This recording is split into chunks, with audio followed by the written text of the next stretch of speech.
Today on the Coach of What podcast, we have a very special guest. He was a dual sport athlete in high school. He got to take that to the next level competing at Arizona Christian University, competing in both wrestling and football.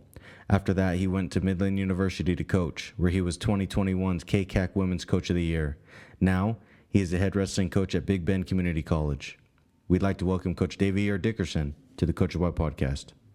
With the world of coaching evolving and the carousel always changing, we're going to sit down with some coaches and we're going to figure out what they coach, how they coach, and most importantly, why they got into this profession.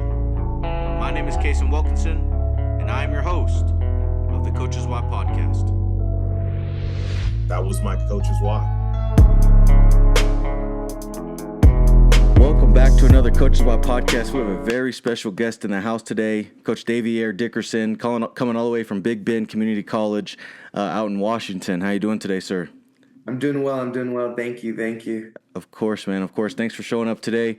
And me and Coach Dickerson here, we've kind of another preaching to the choir situation, but similar to some other coaches I've built a relationship with over the last few years. Sent him some athletes to try to get them to the next level, and just kind of stayed in the loop. And so, I figured he would be a great guest to have on the podcast. So hopefully he has some gems to share with not only myself, because I'm selfish and I want to hear them, but you guys who are listening as well. So Coach, go ahead and kind of take over. I mean, let everybody know who you are, where you're from, and when you kind of got started in the world of wrestling and or sports. Okay, so I'm from Layton, Utah. Grew up, wrestled, played football there, played all the sports growing up.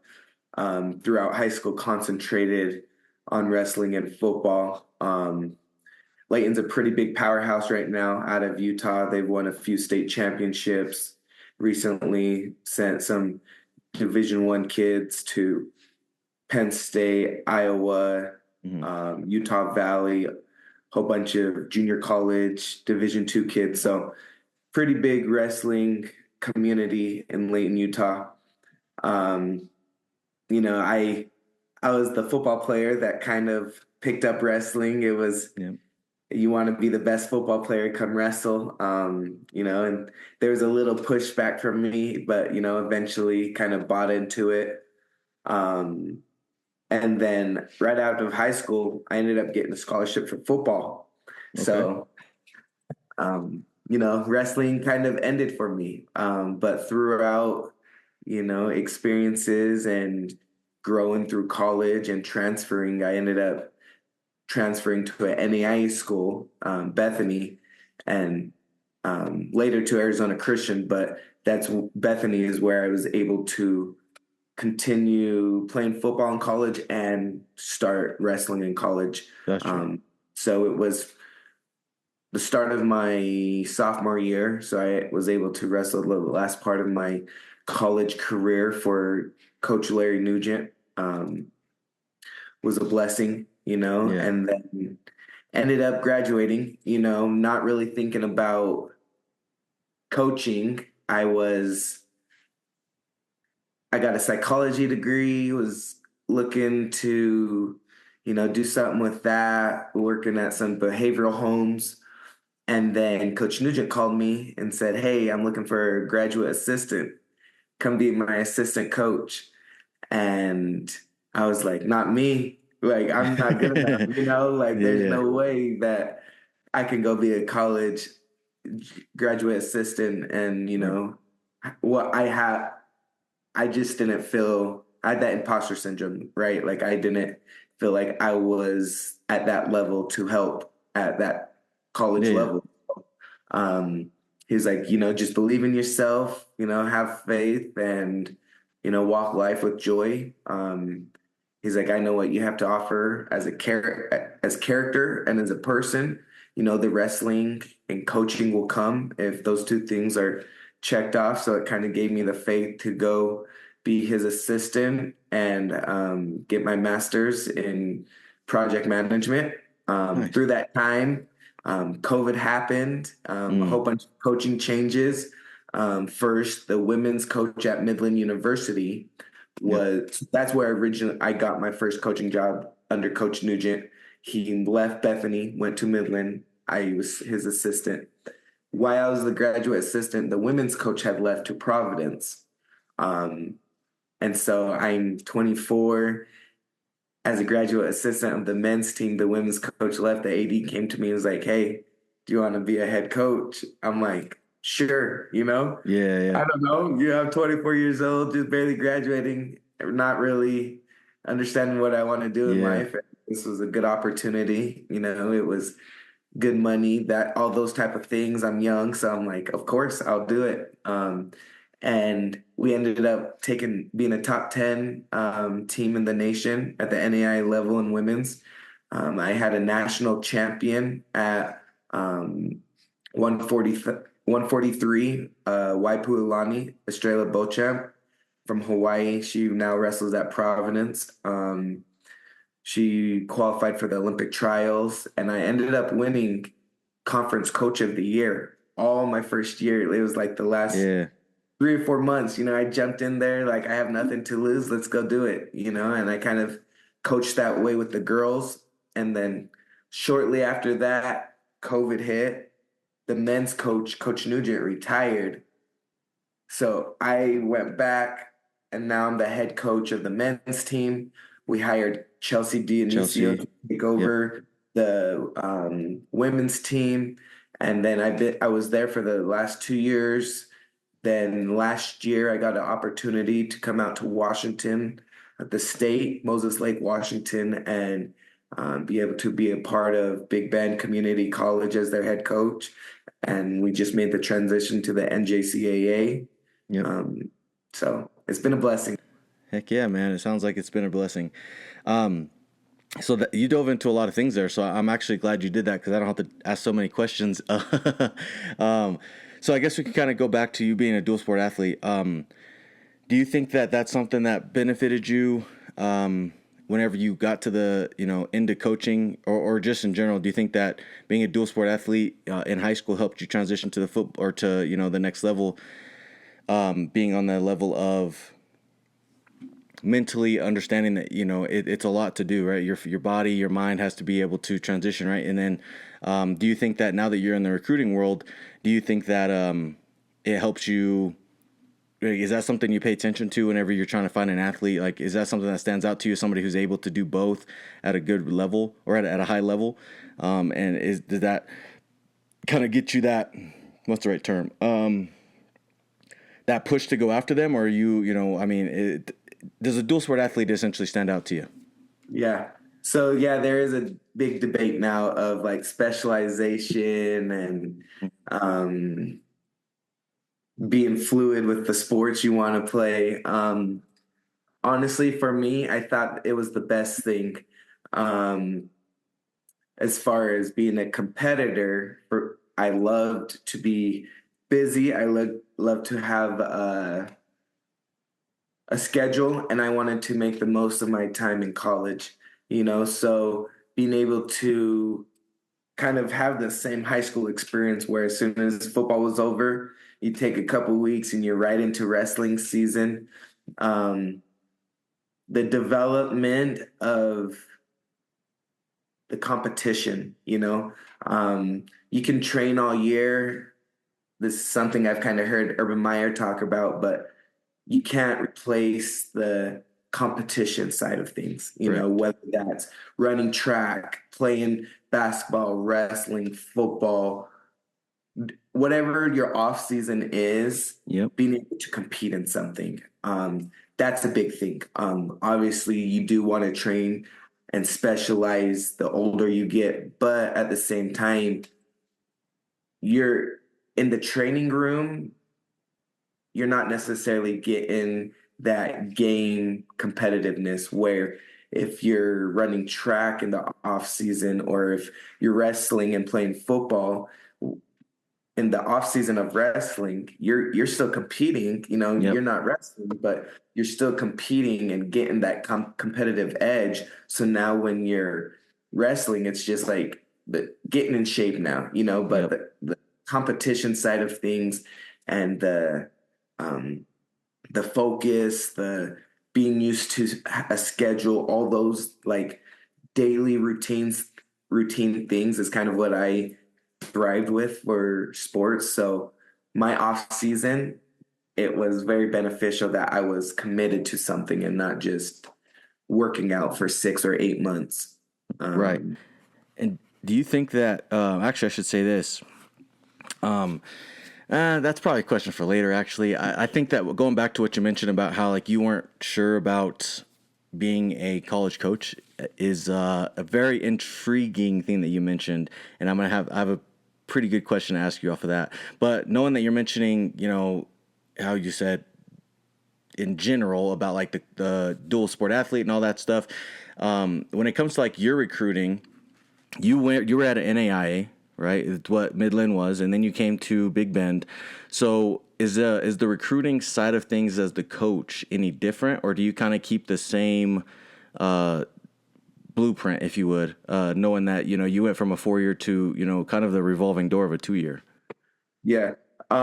So I kind of keep the same blueprint, just understanding what the being at a four-year level and understanding what the 4-year level coaches are looking for and need out of a Yep. transfer. They're not looking for a headache when you're getting a junior from junior Right. college. They're not looking to develop. They're looking for you to come in right away and win.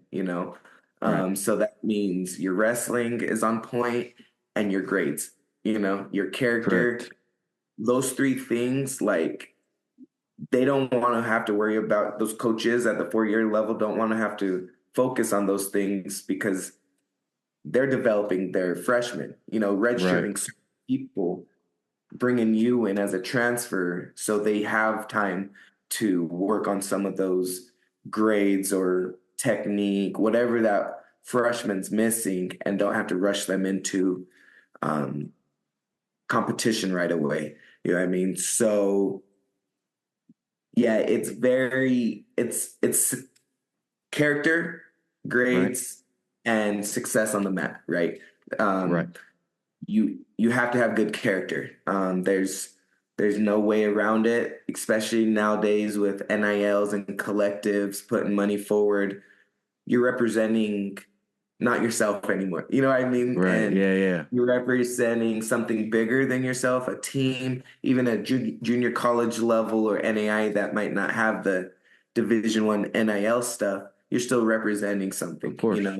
And so that character as a coach, do I have to worry about you on the weekends? All those things, like they don't, as a college coach, it's not really looking to babysit. You know what I Yeah. mean? Yeah. So Yeah. we're there to pick you up when you fall down and dust your shoulders off, more like a mediator than a babysitter. Yeah. You know what I Yeah. mean? For sure. Yeah. And so character cannot even be a question. It's too hard. I have 35 guys on my team. If I have to focus on character, it's too hard for me to focus on the guys that want to receive what I'm giving them. Grades. We can't Right. compete without grades. And believe it or not, coaches get discounted by the schools to get certain kids with certain GPAs. And normally that's a 3.0. So it's like, yeah, you could get a scholarship with a 2.0. You could.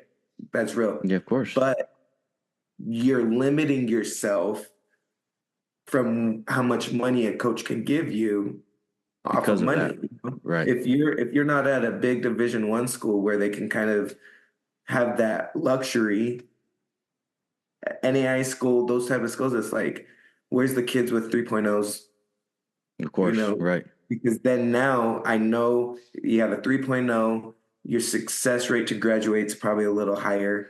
All these little things check the box where now we can focus on wrestling. We Yep. can focus on graduating. We can focus on growing you as a man or as a female, whatever, Right. Right. Whatever it is. Yeah. whatever it is, being able to focus on those things of progression and not babysitting. Right. And so coming back to like you saying that you were a football player, right? I know, and you said that wrestling was something you did after a few, however long you were into school before you decided to go back and wrestle.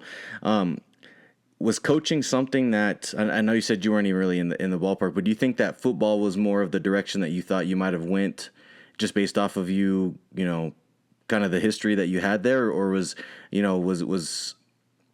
wrestling whenever you actually thought it, whenever the opportunities came about and you're like, oh, maybe I'm going to coach.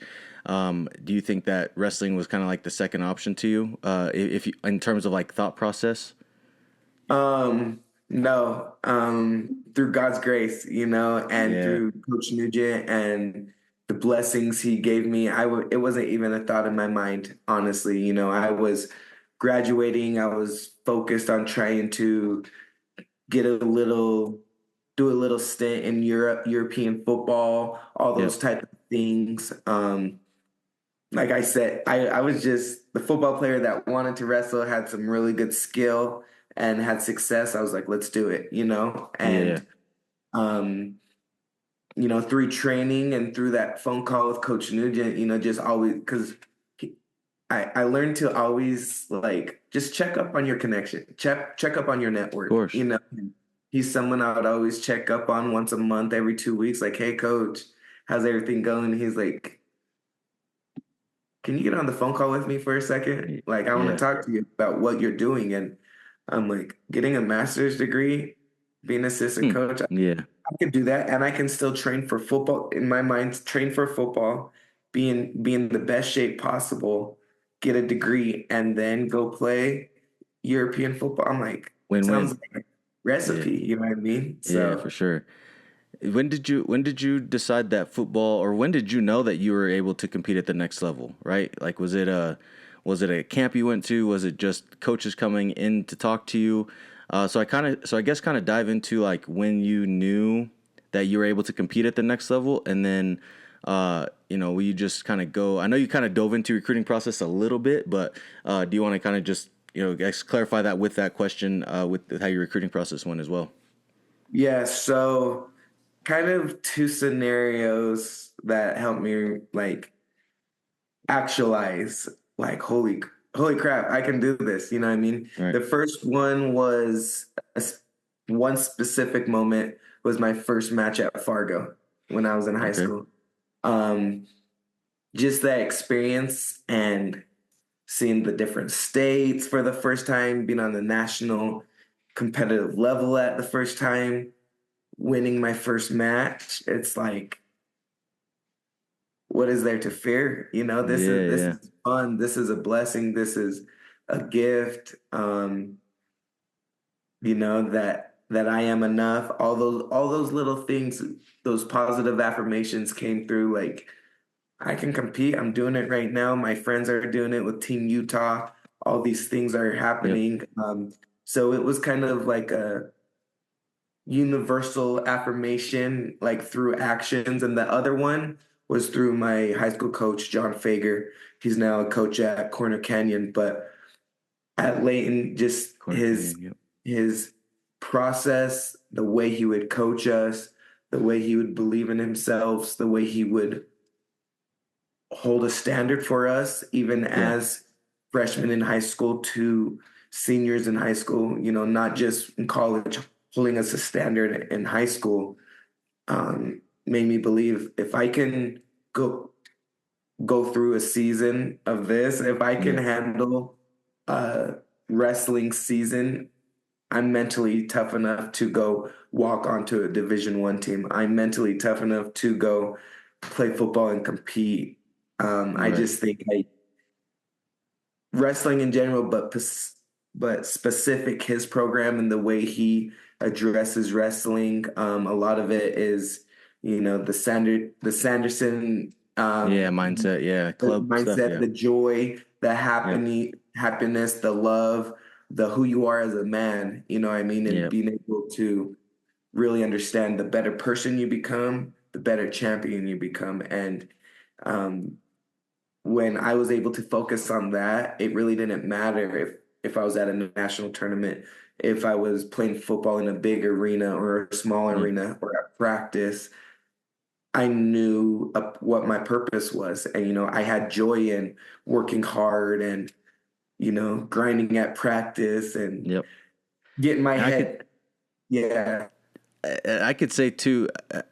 Yeah, and I could say, whenever you're mentioning like Utah and Layton and kind of the area you came from, I've mentioned this before, but I took my team up to Salt Lake City for Christmas Clash that is held in Farmington every year, and we saw a lot of Utah teams, and we knew we were getting into with kind of like with the Sanderson Club that ran up there, and we saw Santa Springs. I actually know some parents and some kids from Layton. I don't know if I should say their names, but I think they have a kid who went. Both their sons went to Snow College first, and then now they're where they are now, and I can say that where you came from, it's very much a very much of a grind mindset, right? Like, you and I don't know, maybe you're naive, maybe not you, but like maybe people are naive to like how tough wrestling is in Utah.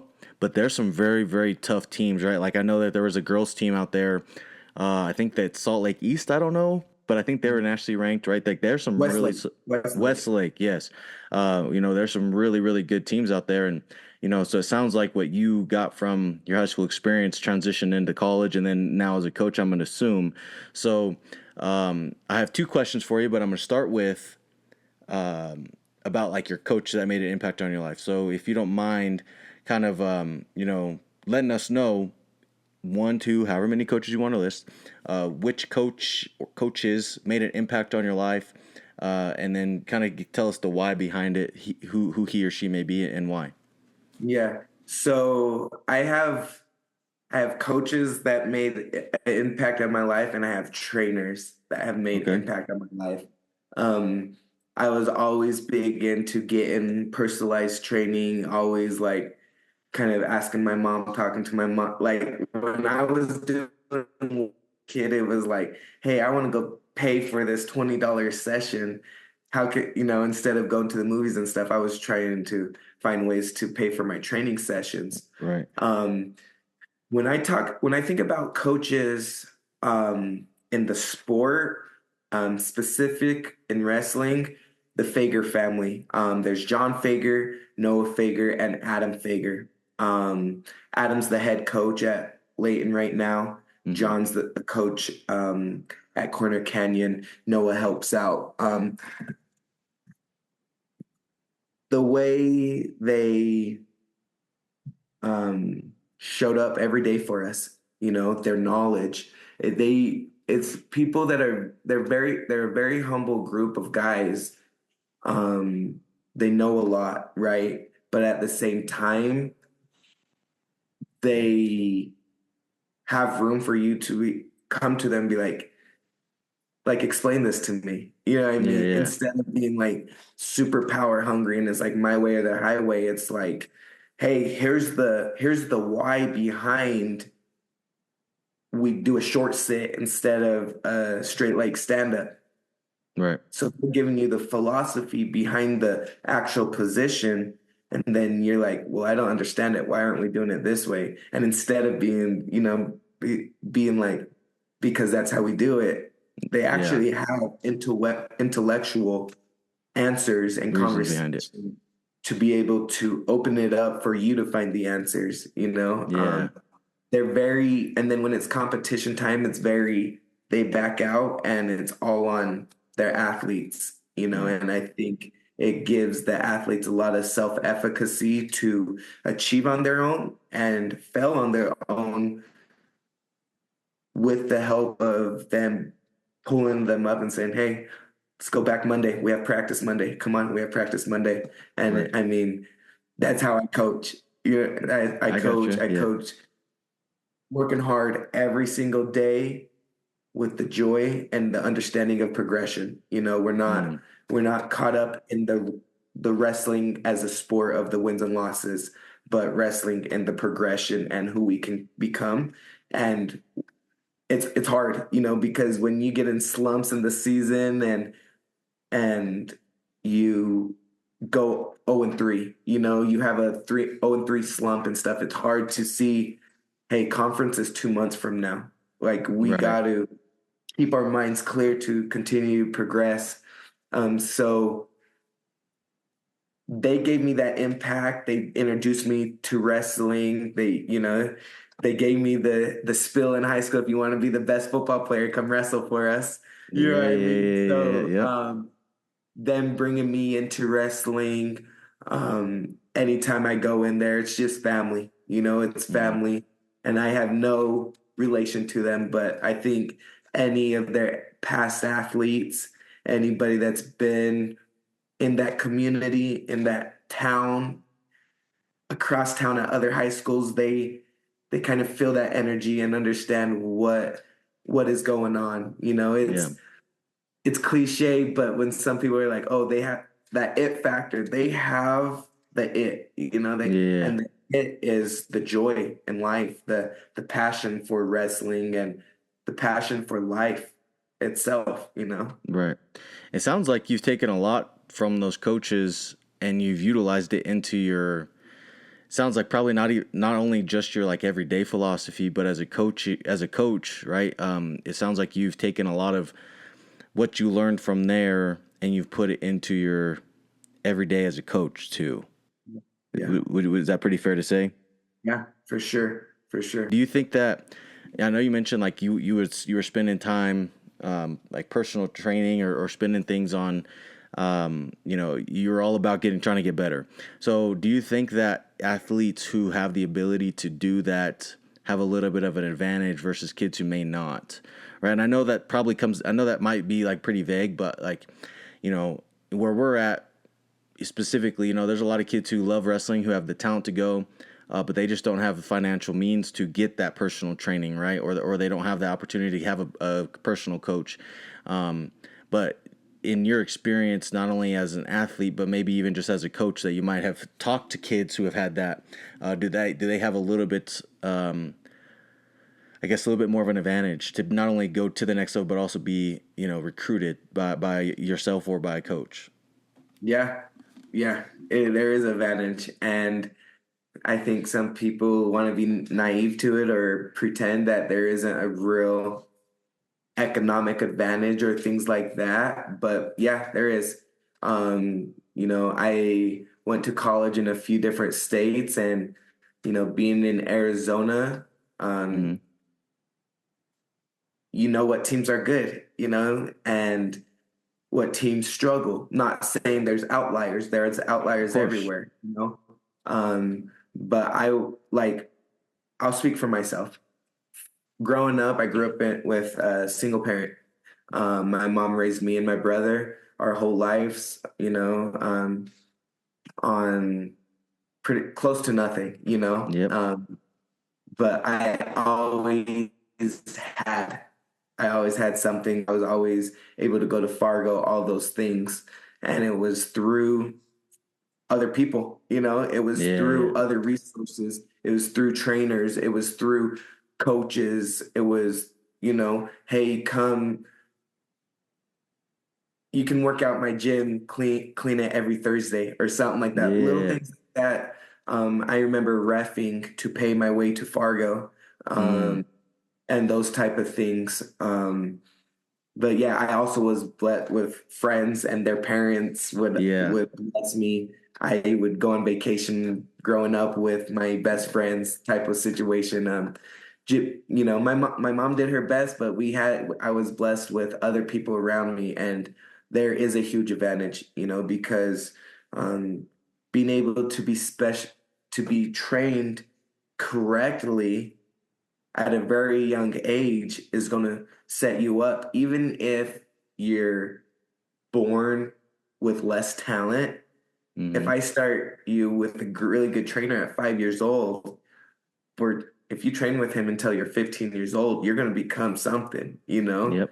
On the flip side, there's some, guys from inner city or harder areas, that have really high talent, and if they just had the home life, or if Mm-hmm. they had a parent to take them to practice, or, everything outside of a kid's control, they would be a Division One Something. athlete. Right. Although, and sometimes I don't think parents realize how much suc- success of a athlete when they're as a child is a lot on their parent. Yeah. My mom, she worked a lot, didn't make a lot of money, but she drove me to every practice. She made I Yeah. was sure I was at every practice. I didn't miss a practice. I was never late. She taught me about um, responsibility and being cordial, respecting people's time. Um, and I also had friends that, said, Coach, I can't come to practice. I don't have a ride. You know what I mean? And so Yeah. even though we didn't have a lot, I still had a mom that would take me to practice. And if that's all, like I was able to get there, and I mean, some guys can't even get to practice. Some kids can't even get to practice Yeah. or Yeah. those things. And for me to be able to train an extra 3 times a week, Mm. I mean, it's $60, but $60 is a lot for some Long families, term. Yeah. and all those little things. But I think that oh, sorry. I was gonna say, like, I was gonna say the exact same thing. Like, or I guess to say agreeing with you. Like, I grew up in the single parent household too, right? Just my mom, and she raised me, and single parent, teacher salary, right? Like, we didn't make a lot of money, so uh, we that was kind of my thing. Was like, luckily, most of my practices were always right after school, right? Like the sports side of things, or I should say, like the middle school, high school side of things, was always right after school. But that was one thing. Like before that, before I got to be able to drive, like my grandpa and I was luckily my grandpa was my source. Right, my grandma took me to every practice, and I guess just to kind of double down on what you said is, yeah, parents don't realize it's not always it's not always if a kid doesn't go to practice and lies to the parents, or he goes to practice and half-ass it, right? Obviously there's things like that, but in general, if a parents play a way bigger factor than they realize, and yeah, just showing up, right? And sometimes, not only showing up to get the kids, or not only helping to get the kids to show up, but also them showing up too, right? Is a big factor yeah. in it Believe too. it or not, while I was going through my recruiting process, a pretty big college, a Division I college recruiting scenario, I was observing, and there's certain programs, certain um, blueprints of recruiting where coaches look at your household.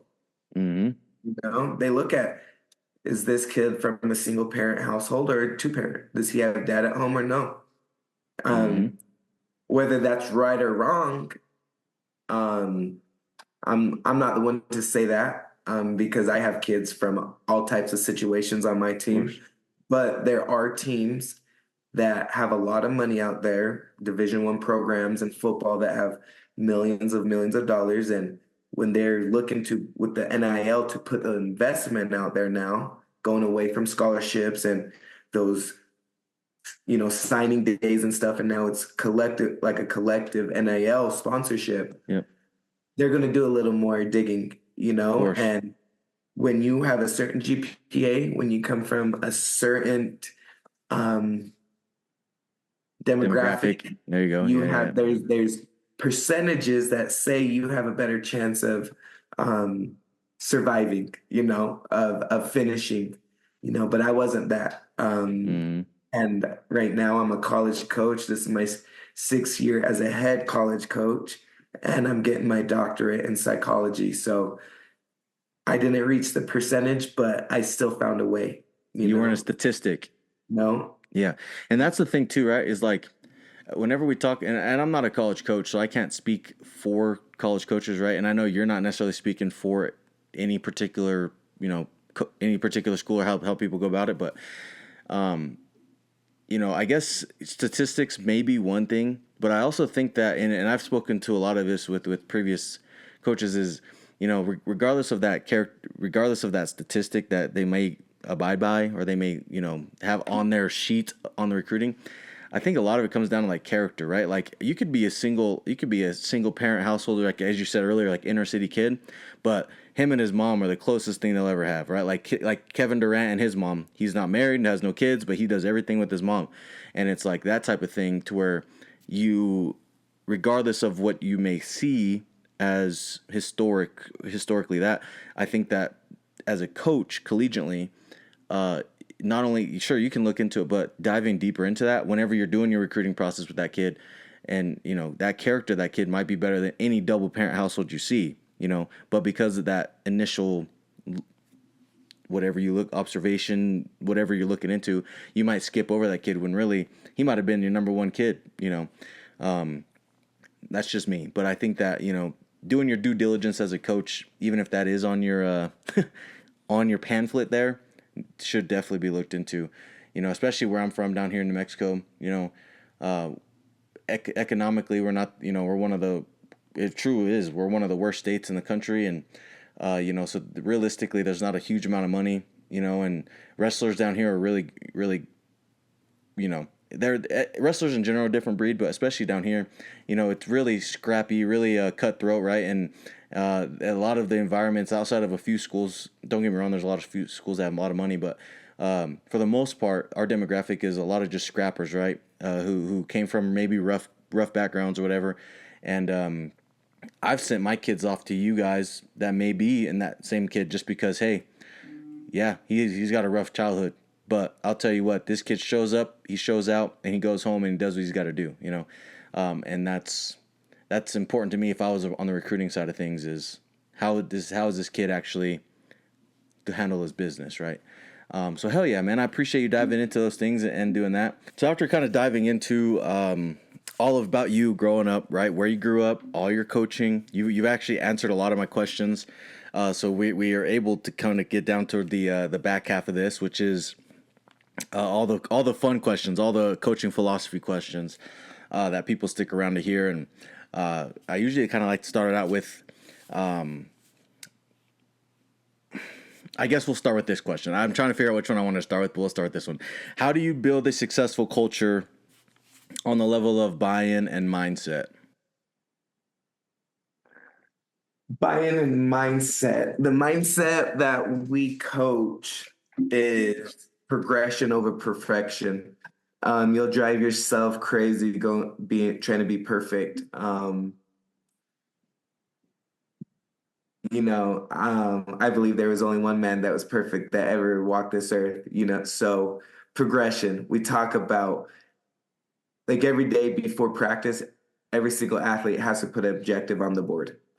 Oh, wow. Finish shots, recover from a bad shot, better on my down, whatever it is, progression. Every single day, every hour, every study table to study table, practice to practice, competition, it's progression. How can we get better? And it's actually harder than you think to be able to stand up to yourself every day in the mirror and say, did I do what I needed to do to be better than I was yesterday?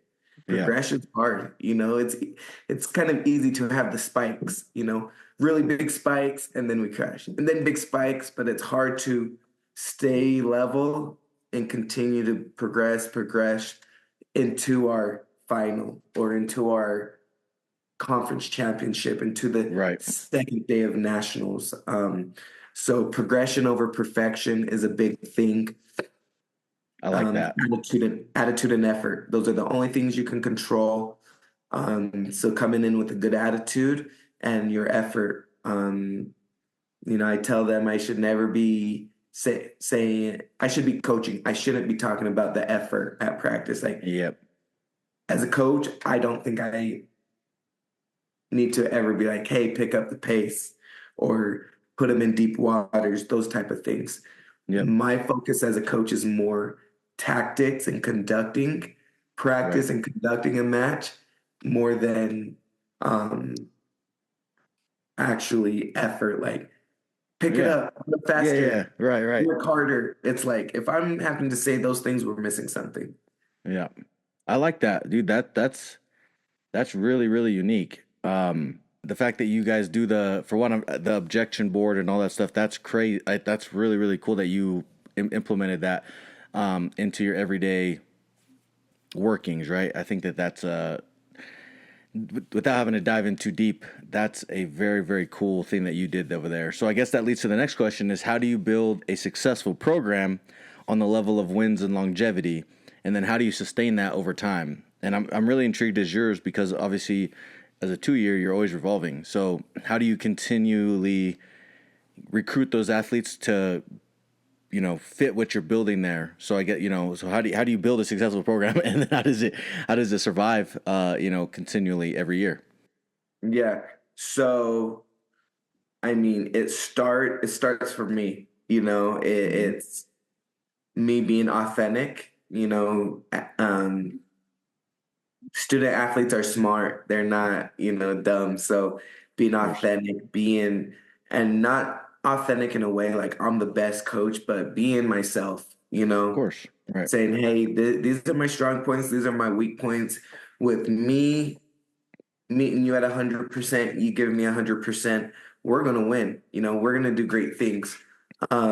So the building the program, the three pillars, right? It has to be the grades, the character, and then the success.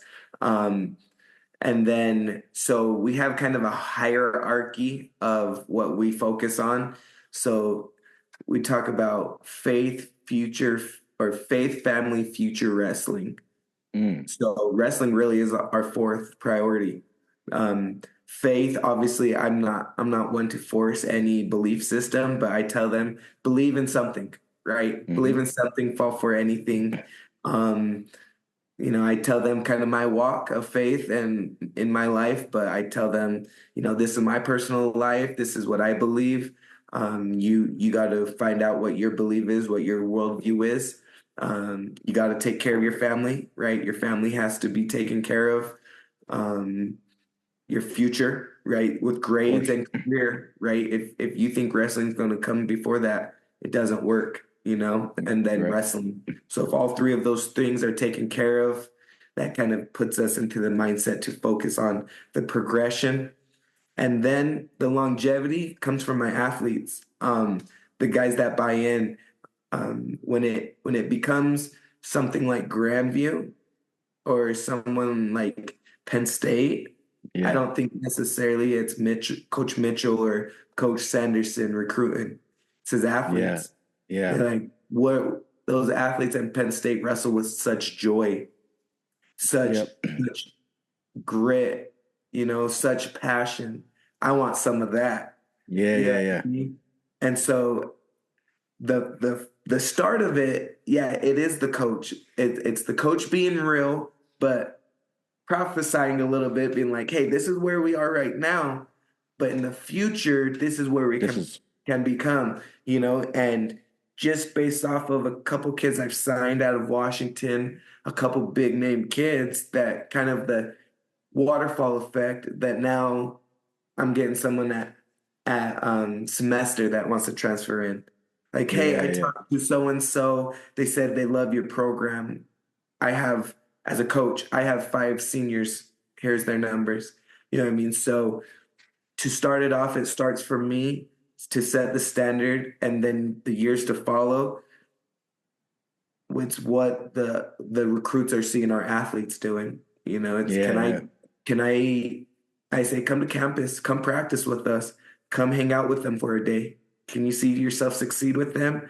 Can you see yourself fail with them? Right? Because seeing yourself succeed is easy, but can you see yourself waking up in the middle of winter at 6 a.m. for practice and being able to still show up on time, you yep. know, after a hard tournament, After, So yeah, um, that buy-in, the mindset starts with me. Year one, year two, the longevity comes from your how my athletes, guys are. The right, reflection of this is how my athletes are. Well, I don't want to go there. You have a 50% graduation rate. Half your guys are transferring every year, or it's going to right, be Grandview has 12 championships of the last 13. I see the way they wrestle, the way they carry themselves. They have a academic standard. Give me some of that, you know? yeah. So do you think that obviously recruiting plays a big deal into you building that, and like you said, right, your athletes will do your recruiting for you if you do it correctly. Um, so do you think that when it comes to like your recruiting side of things, this is the last question about recruiting, I promise. I feel like I've asked that a lot. What's like the number one thing you've told me this outside of whenever we spoke on the phone, Mhm. but what's the number one thing that you look for in their athlete whenever you for them to fit your culture, to fit your future, as you're mentioning, what's the number one thing that you look for in a high school athlete or a transfer athlete to come in and benefit not only for yourself and the school, but obviously long term them and their future? Yeah. Um, hmm. What I would have to say at this moment when I'm reflecting on that is goals. Hmm. Coming in with goals. I'm talking to you and it's kind of a big red flag, you know? It's like, oh, I just want to do it. It's like, well, why don't you go start working at so you know what I mean? Why Yeah, this? Why this? Um, but one thing I asked this most recent recruit, I was like, you're coming here, you want a scholarship, you want one of our degrees, you want all this, but what do you have to offer to us? What can you add to our program? And I know that's kind of different, you know, and yeah, being like, what do you mean? It's like, well, to have a good relationship, there has to be two sides of it, or I'm just your banker and you don't have a good relationship with your banker, yeah, right? right, You right. don't. Of But course. if you want it to be a relationship, I'm giving you a scholarship. I'm giving you an opportunity to get a degree, to achieve great things on the mat. What are you offering this program? What can you bring into this program that's going to be beneficial to us, you know? Yep. So be I want these athletes to see what they can achieve here, but also as a coach, I want to know what are you bringing to the table? You know, is it going to be Yeah, another headache? Are you going to be dropping out in a year?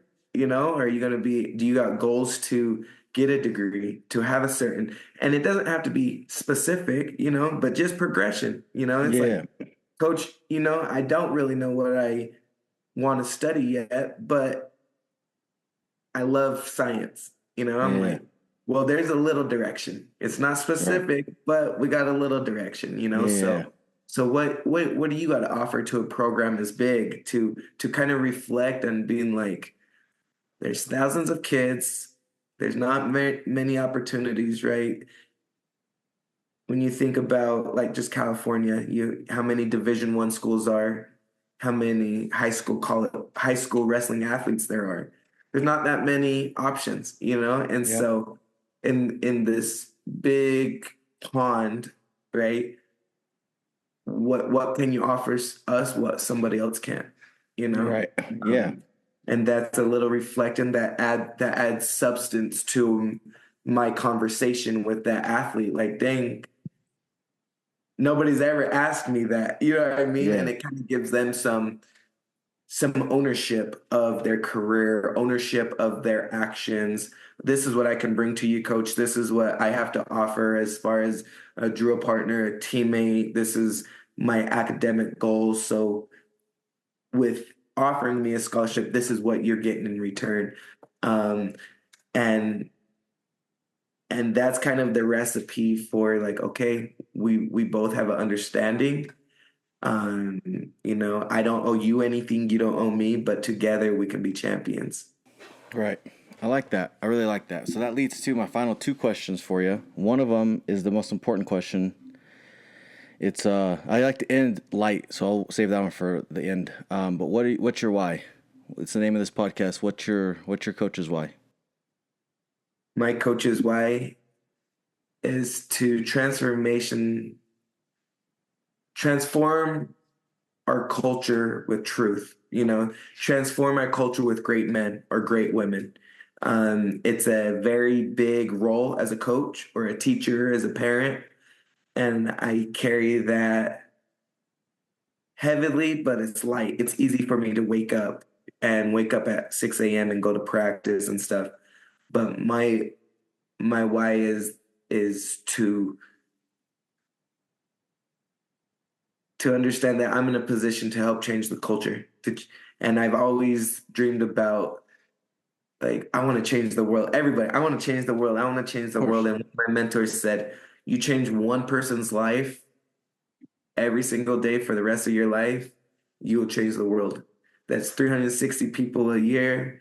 You times that by 80 Ex- years, you're changing the world, you know? yeah, So changing one person's life a day is kind of what continue drives me, you know? every day. Yeah. Yeah. I love that, to change people's lives. And yeah, I mean, like you said, coaching, you're in the perfect position to do that, right? Give people opportunities to better themselves, to hopefully they'll then change they'll change, somebody else's life because of Yeah, what you yeah. did, And and just it's just a big, trickle down. Yeah. yeah, big spiral. So I've kind of been forgetting to ask this to wrestling coaches, but I'm going to ask you this because I had to do it. Um, what state is the best high school state for wrestling? What state has the best high school wrestling? I haven't said my opinion on this, but we had somebody on here not too long ago. He was from PA, and he, of course, he represented PA, right? And he always said that. But I've forgotten this question for the last few wrestling coaches, so I have to ask you, since it came to my mind. Mm. Mm. Well, I'll give you a kind of couple answers. Since I was coaching women's wrestling, the best state for women's wrestling, I believe, is Hawaii and Washington close second. Okay. Um, I just think there's a culture in Hawaii that is just warrior, warrior mentality, just Yep. fits wrestling perfect. Washington has a strong um, women presence in wrestling as well. Um, on the men's side, I'll give you who I think might be the top, and then kind of give you like a list of the top. Okay. California. Um, Oh, Cali. California. Okay. I Okay. do. I do. I think their best of the best is just as good as anybody around the country. Mm-hmm. But then you talk about their numbers and how deep they are. That's the one thing that other states can't say, So you get a smaller state that has their top wrestlers are match California's top wrestlers, Right. but then California has 10 of those guys, Right. and Okay. then there's hundreds of those other guys, So Yeah. I think California can match pound for the best of the best, but then what separates them is the depth. Um, Right. when you take out the not the bubble Division 1 kids, but you take out those top Division 1 recruits, and you start getting down into where's the next level Yeah. Yeah. Yeah. tier athletes. You can get kids in California that made it to state, didn't place that state, that's going to go to another state and win it multiple Wow. times. That's so crazy. Okay. Okay. I like your reasoning here. I'm understanding it a little bit. All right. All right. But at the same time, Oklahoma, Oklahoma is deep. Oklahoma is Okay. deep in culture. Um, California, PA, New Jersey, and then I think it's kind of a toss up between Ohio and Illinois. Okay. Yeah, just thinking about Fargo and like the best teams at Fargo and stuff. And it's hard because Idaho won Greco last year, They did. and in the men's division, and then you have all these outliers, but I think for the most part you got kind of those Oklahoma, California, PA, New Jersey, Ohio, Illinois type of state. Crazy, crazy. I Yeah, like it. yeah, I've yet to hear Oklahoma be at the top. yeah. Okay. I mean, I mean, Stillwater's tough. Don't get me wrong. I yeah, know. I mean, yeah, they're no, yeah. that. They have a couple of clubs out there that have hundreds of kids that it's in their blood. It's not Yeah. something they do. I think California, some of their best wrestlers are taking other sports instead of wrestling in college, where Mm, the best athletes probably in Oklahoma are wrestling. The okay. best Yeah. athletes in PA are probably wrestling That's in college. that's a fair debate. I know that there's some people like, I know you may not watch American soccer, but I know that was like a big thing during like the World Cup and like just the Olympics and stuff, right? Is they'll have that debate like U.S. soccer will never be at the top of the world because our best athletes are playing football, basketball, baseball, whatever. So I think that's probably a pretty fair argument there. But I like that you brought up Cali. I like that you brought up Oklahoma, something a little bit different. Okay, and I will never, until I'm done with this podcast, I will never.